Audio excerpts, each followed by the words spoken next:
exposition yang artinya membuka atau memulai.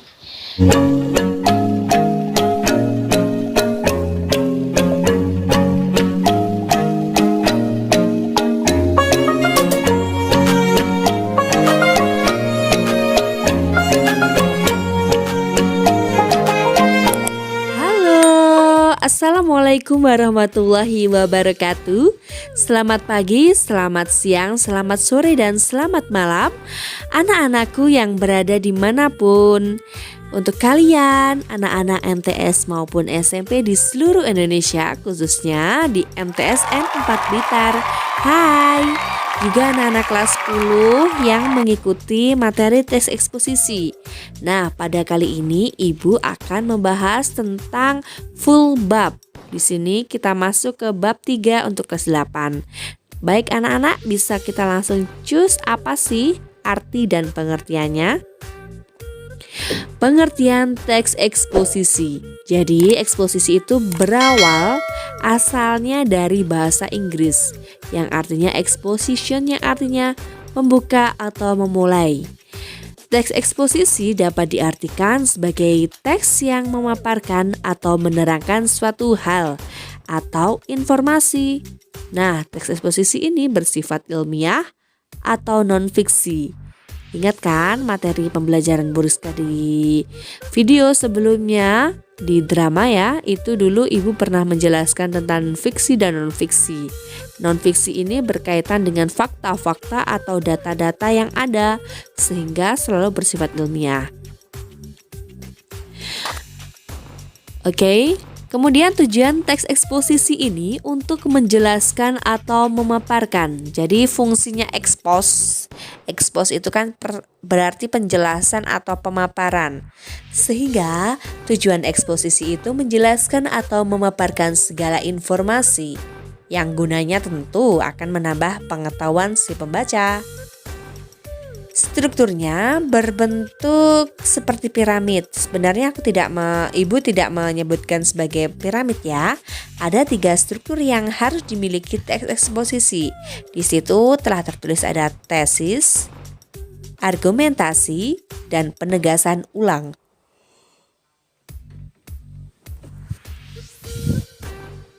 Tesis di sini artinya adalah susunan dari gagasan utama. Tesis ini sebenarnya adalah pandangan atau prediksi penulis tentang sebuah permasalahan yang berdasarkan fakta.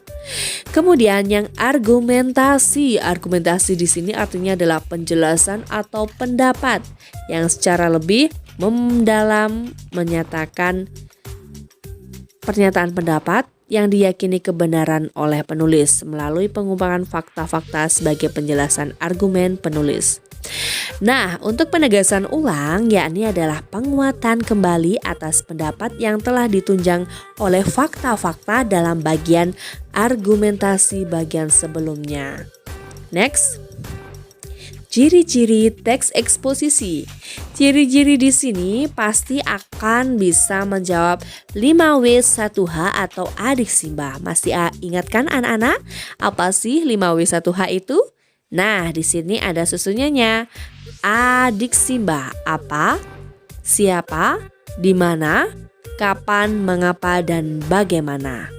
Yang kedua, ciri-ciri teks eksposisi ini pasti sifatnya sebagai bersifat fakta dan bisa digunakan sebagai alat kontribusi atau alat kontritasi. Alat kontribusi dan alat konkret ya, ini bersifat nyata. Kemudian yang ketiga sebagai gaya informasi yang mengajak. Yang keempat secara lugas, berarti secara denotasi atau benar-benar ada, menggunakan pernyataan yang sebenarnya dan menggunakan bahasa yang baku. Kemudian yang kelima, tidak memihak, artinya tidak memaksakan kemampuan penulis terhadap pembaca. Pada intinya dari ciri-ciri ini sebenarnya adalah menginformasikan atau menceritakan sesuatu yang tidak bisa dicapai oleh alat indera. Oke, Kemudian kita langsung menuju langkah-langkah menyusun teks eksposisi. Sebenarnya kita nanti ada untuk pembahasan materinya ya. Kita akan bahas bagaimana sih mengenali struktur atau menganalisis strukturnya teks eksposisi itu, Bu, ya. Kemudian langkah-langkahnya yang harus kita pahami yakni menentukan tema. Tema itu ada topik.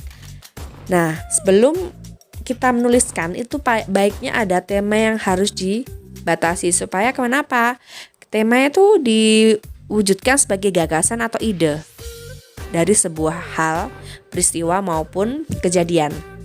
Di sini teks eksposisi berarti berkaitan dengan fakta dan informasi yang ada, dikerucutkan menjadi tema-tema tertentu supaya kepenulisan atau tulisan itu tidak menyebar. Jadi temanya bisa langsung satu topik atau tema yang dibahas, tidak kemana-mana ya. Kemudian yang kedua menentukan tujuan. Ketiga membuat kerangka. Kerangka ini berdasarkan gagasan umum dan gagasan penjelas anak-anak.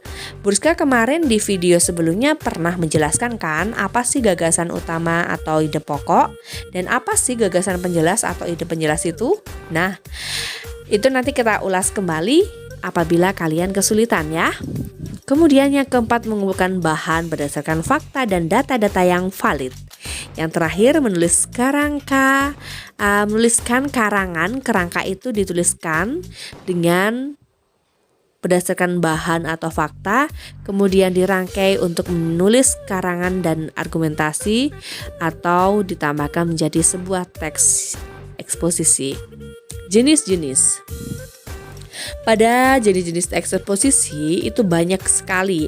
Ada 6 jenis yang perlu kalian ketahui, yakni ada definisi, jenis teks eksposisi, definisi, yang kedua teks eksposisi proses, yang ketiga teks eksposisi klasifikasi, dan yang keempat teks eksposisi pertentangan, yang kelima teks eksposisi ilustrasi, dan yang terakhir yakni teks eksposisi analis.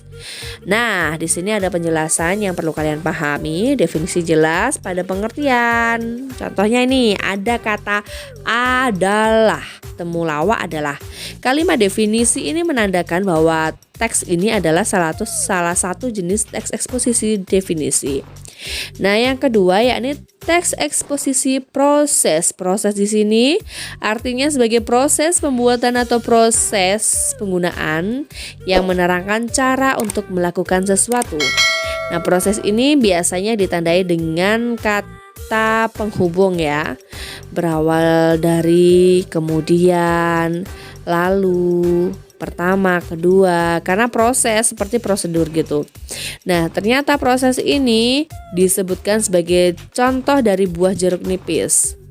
Ada manfaatnya sehingga membantu ini cara penggunaannya ini. Yang pertama, nah ini digunakan ya. Yang kedua dicampur dengan madu dan seterusnya. Teks eksposisi klasifikasi. Klasifikasi ini berarti tentang pengelompokan atau penggolongan terhadap sesuatu. Otomatis ada kata kelompok atau digolongkan. Di situ ada 2 jenis ya, dari kata sampah. Kemudian ada teks eksposisi pertentangan. Nah, pertentangan di sini artinya adalah sesuatu yang bersifat dari 2 hal yang bersifat bertentangan ya. Contohnya ini di sini ada ibarat sebuah pisau disamakan dengan hukum di Indonesia. Kemudian yang terakhir, yang kelima yang sebelum terakhir, teks eksposisi ilustrasi yang menjelaskan tentang gambaran secara sederhana yang memiliki kemiripan atau memiliki kesamaan sifat. Nah, yang terakhir di sini ada analisis. Analisisnya mana ya? Rupanya analisisnya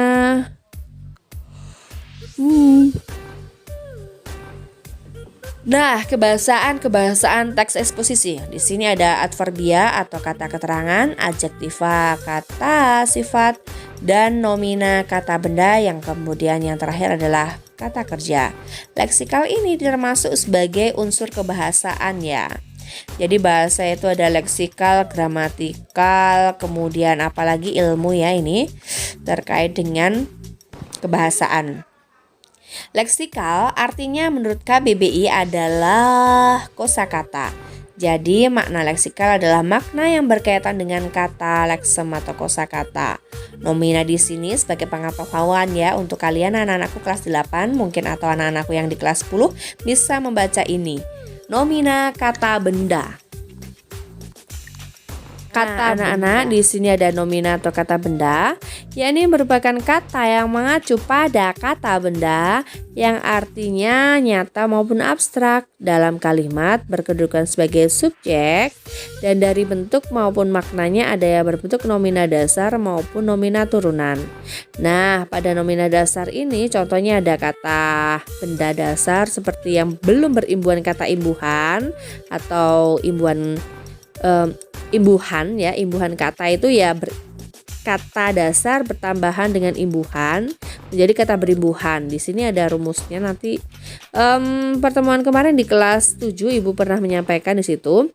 Ada kata dasar plus imbuhan menjadi kata berimbuhan. Nah, di nomina dasar ini berarti kata dasar yang belum dapat imbuhan ya. Ada gambar meja. Nah, nomina turunan ini merupakan kata imbuhan anak-anak. Contohnya perbuatan. Perbuatan. Per dan an itu adalah imbuhan. Buat itu berarti nomina dasar ya. Kemudian adjektiva ada kata sifat. Merupakan kata yang dipakai untuk mengungkapkan sifat atau keadaan sesuatu hal, bisa orang, benda maupun binatang. Di situ ada ya contohnya.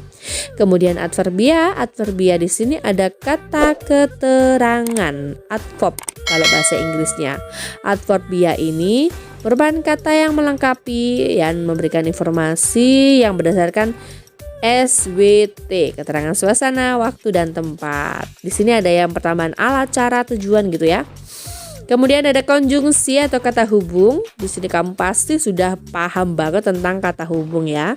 Berfungsi sebagai penghubung antar kata, antar frasa, antar klausa sampai kalimat. Di sini ada banyak banget contoh-contohnya bisa dipelajari nanti. Macam-macam konjungsi.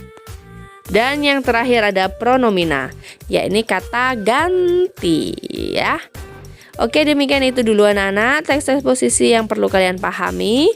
Tugasnya nanti akan Ibu kasih video lagi ya. Selamat mencatat apa yang Ibu sampaikan. Silakan dicatat yang penting, apalagi materi-materi yang tidak pernah kalian dapatkan sebelumnya bisa dicatat hari ini. Wassalamualaikum warahmatullahi wabarakatuh.